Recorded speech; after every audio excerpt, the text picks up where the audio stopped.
slides. We are here this morning to walk you through applying for some new grant funding through the Emergency Department Syphilis, HIV, and HCV Screening Program, or EDSP. And it's really my pleasure to welcome you all and get us started.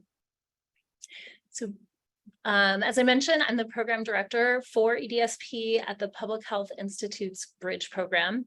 Bridge is administering the grant through our partnership with the California Department of Public Health. And I'll share a little bit more about Bridge's mission and vision in just a moment.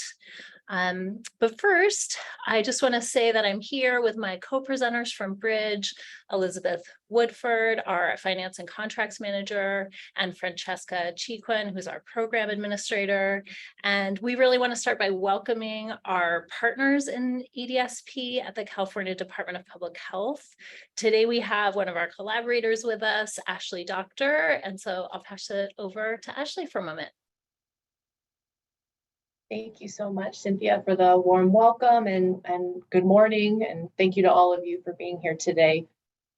The California Department of Public Health Sexually Transmitted Diseases Control Branch and Office of AIDS are thrilled for the release of this Emergency Department Syphilis, HIV, and Hepatitis C Screening Program, or EDSP, as we're calling it, Request for Application. Emergency departments are uniquely positioned to diagnose people with syphilis, HIV, and hepatitis C who otherwise might not engage with healthcare due to the complex social determinants of health that are driving increases in these infections across the state.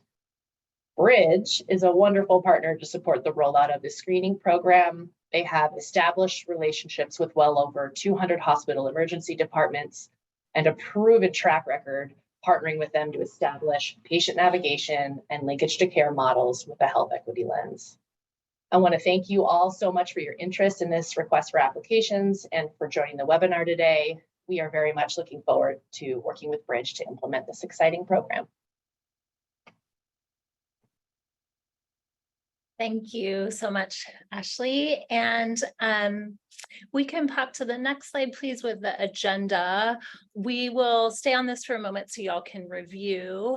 And I'll just say that the funding is open to, we'll go into this in detail, but to California emergency departments to implement or expand routine opt-out syphilis, HIV, and HCV testing in the ED setting. So just make sure we're all in the right spot. And I want to note on the agenda today, we'll go into background and the application process. We do have a specific process for questions so that all applicants have parity and equitable access to responses. So today we will review what is laid out in the RFA and the supporting materials, which are online. The supporting materials are extensive. I hope you've had a chance to already check out the FAQs, the application guidance document, and the other materials. If not, please make some time to do that following the webinar. And we actually plan to end before the hour to gift you some time to really start to delve into that if you haven't already. Any other questions not answered there, we will ask you to submit via our program email so that they can be reviewed and the responses will be posted publicly on our website. We'll end the webinar with all of that info, but I just wanted to plant that seed as we get started. So next, I'm going to talk a bit about Bridge and our mission, vision, and model. So EDSP builds on Bridge's health equity model of identifying and treating people where they are, and that's to reach people most disproportionately at risk and excluded from traditional care and systems. And so we use a social emergency medicine perspective to address the social drivers of health within the ED setting. The main focus of our work so far has been to equip California to address the opioid crisis. So we fund and train hospital EDs to implement the standard of care needed to support patients with substance use disorders. And our model includes a harm reduction approach, low barrier access to treatment, and navigator facilitated connection to care and community resources. The main program so far, California Bridge, started with 8 sites in 2018 and is now implemented in around 85% of California EDs. So perhaps many of you or some of you here today are already doing that work. And Bridge is now spreading this successful substance use disorder module nationally. And I'm really proud to be part of our expansion also into sexual and reproductive health. So that is through both this grant program, EDSP, and also through our access program, which is just getting started to support perinatal and contraceptive care in EDs. So before I move on, I want to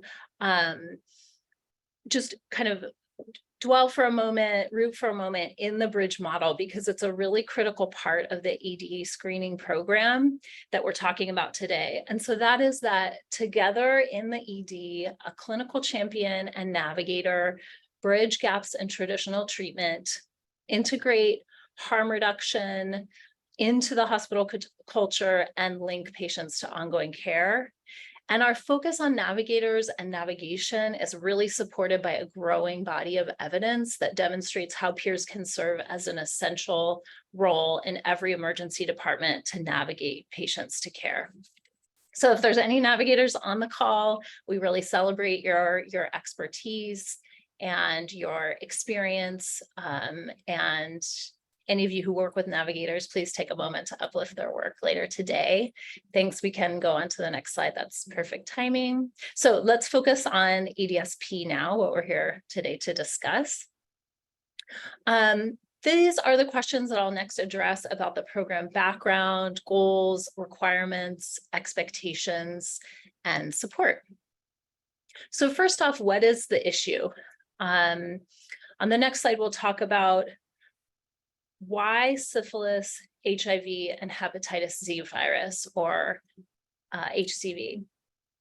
First off, we know that syphilis and congenital syphilis rates are rising in California, and California also carries a substantial burden of chronic HCV and HIV, with many people left untreated and or unaware of their infection.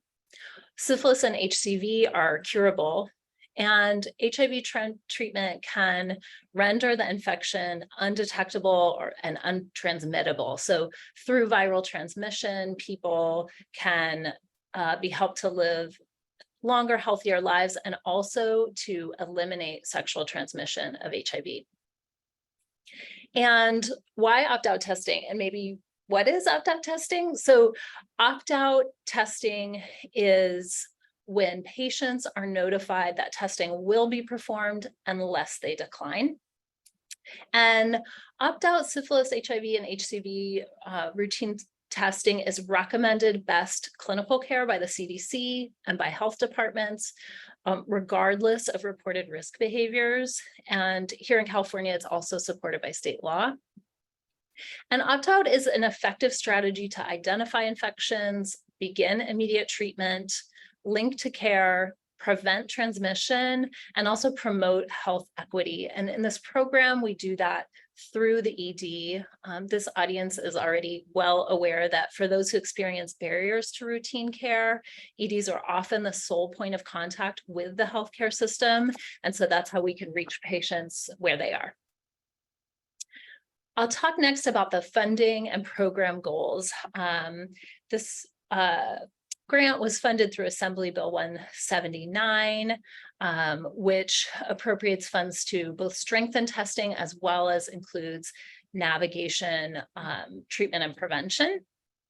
And the goals of EDSP are to identify and immediately treat those at highest risk for syphilis and HIV, and where possible, HCV.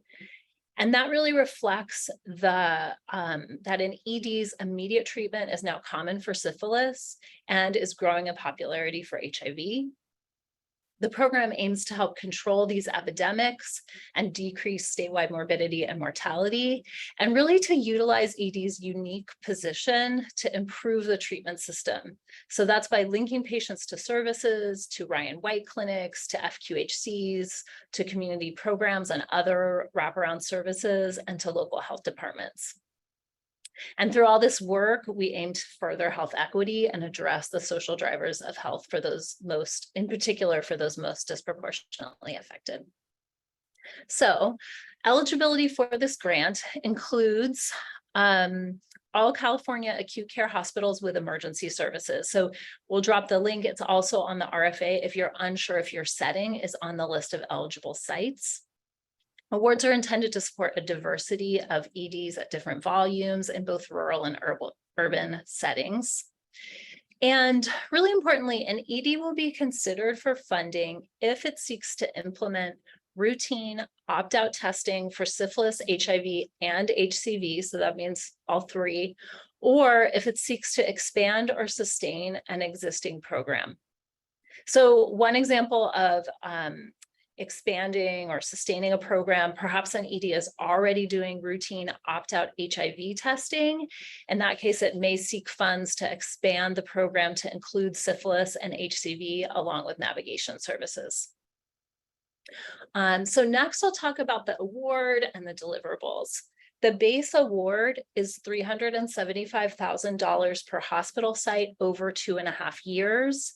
It includes a deliverables-based payment to establish, expand, or sustain routine opt-out ED screening, hire or maintain a patient navigator, educate ED providers and staff about syphilis, HIV, and HCV screening and treatment best practices, increase capacity for providing treatment on site at the ED, and to build an ED environment really rooted in reducing stigma and providing patient-centered, culturally responsive care. And lastly, sites will be expected to execute and implement a data sharing agreement with our partner CDPH to provide quarterly de-identified data on ED encounters, testing, and treatment. And this will be done with support and templates provided by CDPH. So what I just reviewed is the deliverables for all sites who are selected to receive funding. There are additional optional activities that can be included in the base award, which are to establish opt-out chlamydia and gonorrhea testing and follow-up, and or to expand access to free Mpox vaccination in the ED.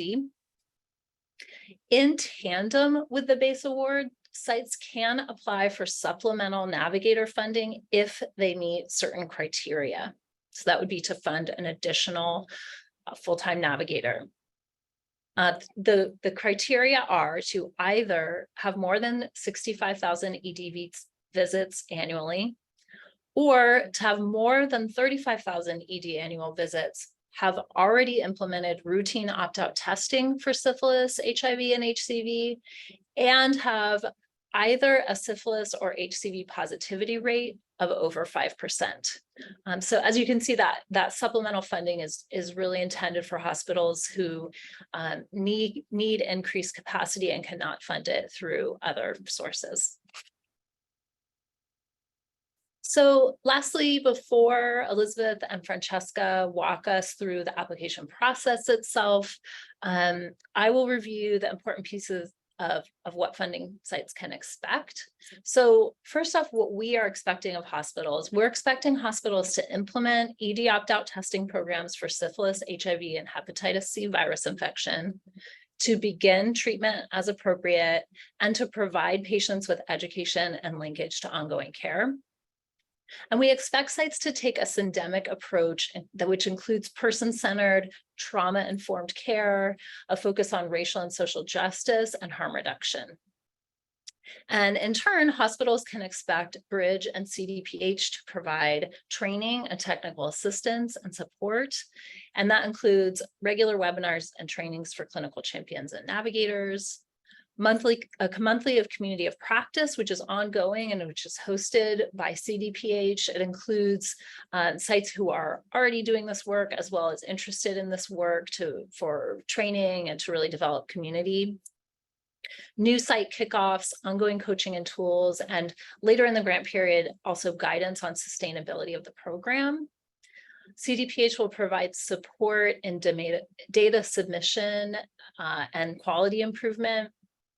And then we will also support the navigator community, including through a dedicated Slack channel run by Bridge. So thanks, everyone. I will go ahead and now pass on to Elizabeth Woodford, Bridge's Finance and Contracts Manager. Thank you so much, Cynthia. I want to run through a couple of key dates so everyone is aware. These are all listed out in the RFA as well, just to highlight here. Today is the day for the deadline for questions about the RFA. As Cynthia said, we're asking that all questions be submitted in writing to our email address, and we'll go over that again at the end of the presentation. We will be posting those responses to questions on August 28th on our EDSP website, and I'll show you that in a few minutes. September 7th is the application submission deadline, end of the day, September 7th. By October 13th, we're going to be posting a notice of intent to award and sending out award notifications. And October 30th is the agreement start date for selected applicants. All successful applicants will have an agreement that has the same start date and end date. If you are at a hospital that takes 6 months to execute a contract, that's fine. We won't be changing the start date. You'll just be wanting to catch up on deliverables once the agreement is signed.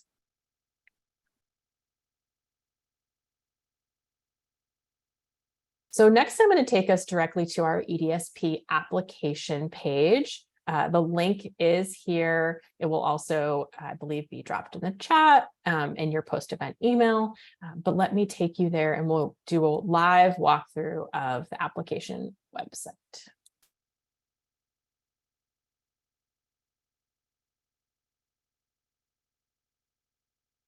Okay. This is our website. We have a lot of information here. We have an overview all about the issue. And then here we have apply to EDSP. The first thing you're going to want to do is read the RFA. There's a ton of information in here about Elizabeth, I'm going to just interrupt you for a moment that we can't see your screen now with the website. Oh, thank you. Sure. There we go. Great. Now, are we good? My apologies. Here we are on the website. We have the overview, the issue overview, and then how to apply to EDSP. The first thing is to stop here at the request for applications document. It has a lot of information here for you about the program. A reminder, applications are due. And then we have the actual online application portal here, and some important supportive attachments that you'll want to look at. We have an application preview that provides all the questions that we'll be asking in the application, so you can have that reviewed by staff at your hospital before even opening the online application. We have an application guidance that is going to provide an overview of key questions you might have as you're doing the application. We recommend having the online application and the application guidance open side by side as you're working on it, because you might find that very helpful as you go through. For any hospital foundation or hospital system that's applying on behalf of a hospital, we are going to request that you provide a letter of agreement as part of your application. So this is a confirmation from the hospital on whose behalf you are applying, that they understand you're applying for these funds on their behalf and that you will receive the funds on their behalf. So this is just making sure everybody's clear about the application relationship for those situations where it's a hospital system or hospital foundation applying on behalf of a hospital. We're also requesting that applicants provide, if they are selected and would like to opt in to direct deposit, providing the sample bank confirmation and authorization for direct deposit along with your application. If you are selected, this is going to greatly streamline the post-award process. So if you are interested in having direct deposit in the event that you are selected, please complete that information as well.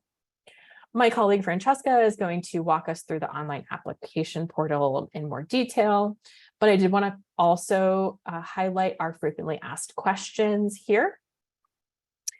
We are going to update these frequently asked questions on August 28th with those written questions submitted to EDSP at Bridge to Treatment by the end of the day today. So if you click on these drop downs, you'll see the detail of questions you might have around eligibility, application questions, evaluation questions, and so forth. So lots of great information here.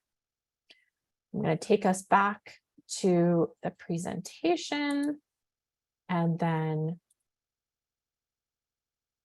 turn it over to Francesca. Hello, everyone. My name is Francesca. I'm a program administrator here at Bridge, and I'm going to quickly go over the application with you all. Next slide. Yeah, so from the website that Elizabeth just showed you, if you click on the application portal, it will pop up to this page. The first section you're going to see is the application overview that just explains what the application is and reminds you about the resources we have on our website and the due date of September 7th. Throughout the application, you will see the navigation bar at the top of the application screen. You can toggle back and forth to either edit a previous section or to preview the questions that are coming up. As well, at the bottom of the application screen, you'll see a next button that will that you can click to proceed to the next section, as well as the save button will be at the bottom of each screen. If you press the save button, it will give you a link that you can copy and save to return to your saved application. Next section. So the first section that you'll have to fill out is the applicant information section. In this section, we ask about who is preparing the application. I did want to call out that we ask what the role of this person is, and we have 4 select roles that we're asking you to choose from, but we know that you often hold multiple hats, so just choose what role fits you best. That way we know who we are communicating with. Also in this section, we're going to ask, obviously, what hospital you are applying for. We are pulling this list from the HCI list. So if you are an eligible hospital, you should see your name in this list. At the end of the section, we then ask for your legal entity information. So this is either your hospital's information, or if you're a health system or hospital foundation, it is that legal entity's information. It's whoever you are choosing to contract with. PHI and Bridge with. It should match what is on your business registration or your W-9. Next slide, you'll see at the bottom of this section, we also will ask if you are a hospital, foundation, or health system. And if you are, this is where you're going to update your letter of agreement where a hospital has agreed that you apply on behalf of them. And then also at the end of the section, we are going to ask if you are applying for the Navigator supplemental funding. The next section is going to be the applicant representatives. These are all of the people that we ask for in terms of the agreement process, so we know who to contact for agreement purposes. And then the next section, this is where we're going to ask about the EDSP key program contacts. So the contacts that are going to be implementing this program on the ground. One thing that's unique about this application is that we do ask that there's a few contacts that have agreed to this implementation of this program prior to the application. And we ask that you confirm that they have agreed in the application itself. You'll see that, for example, the first question, it says, does your hospital have an emergency department clinician or clinical champion who will lead implementation of this project? We ask that you confirm that on the application, and we ask that you do that for the ED medical director, the risk management department, and the laboratory department. Next section. Again, this is where we're going to ask for confirmation and ask for all the people's names, emails, titles, and phone numbers. And then the next two sections are where we get into the application questions. So the first section you'll see is capacity and readiness. This is all questions related to what your hospital is currently doing in regards to testing and implementation of this program. This section will be scored along with the next section, which is the implementation plan. So this section, if you go back, is what your hospital plans to do with this funding. And this will also be a section that is scored. And then the last section of questions is just informational questions that we're going to ask. These will not be questions that are scored, but are more for our purpose so we can best provide future technical assistance if your hospital is chosen. This section is for financial documents. We ask that you submit your W-9 at the same time of your application, since we can't process any contracts without a W-9. So we ask that you confirm it directly on the application and submit that to payments@phi.org. If you want to be proactive, like Elizabeth mentioned, and you want to get ahead of setting up direct deposit, you can also send payments@phi.org, your bank confirmation letter, and your authorized agreement for direct deposit. And then the last section of the application is just our certification and submission section. We ask that you sign this and that you were authorized to submit this application on behalf of the hospital. This is also the section where you can click the review button at the bottom and review all of your answers to the questions and confirm that they were accurate. You can also press save if you aren't ready to submit. We do ask that you review your application thoroughly, because you cannot edit your application after you press the submit button. But when you're ready, you can press the submit button and that application will come to us for review. And Elizabeth is going to go into how we're going to evaluate each of the applications. Thanks, Francesca. So we are going to be using a points-based system to evaluate applications. We are first going to be looking at need. And this information is going to be drawn from the HCI data and CDPH's information about the proportion of ED patients in racial and ethnic groups disproportionately impacted by syphilis, HIV, and HCV as compared to the counting population, the proportion of ED patients on Medi-Cal, the proportion of ED patients who are uninsured or self-pay, and the 3-year average rates of late HIV diagnoses and congenital syphilis in the local health jurisdiction. So this is the largest number of points that are going to be possible to be awarded to your application. Next, we're going to be evaluating capacity. And we're going to be using that capacity section of the application to look at your demonstration of capacity and readiness for laboratory testing, referring patients to treatment, initiating that treatment in the ED, coordinating with your local health departments, and working with navigators. And then we'll be using the information you provided in the implementation section to look at what are your plans in terms of using these funds to screen patients, process tests, offer treatment, link patients to care, and coordinate with local health departments. We're also going to be reviewing those hospitals that have requested the navigator supplemental funding to make sure that you do meet these criteria.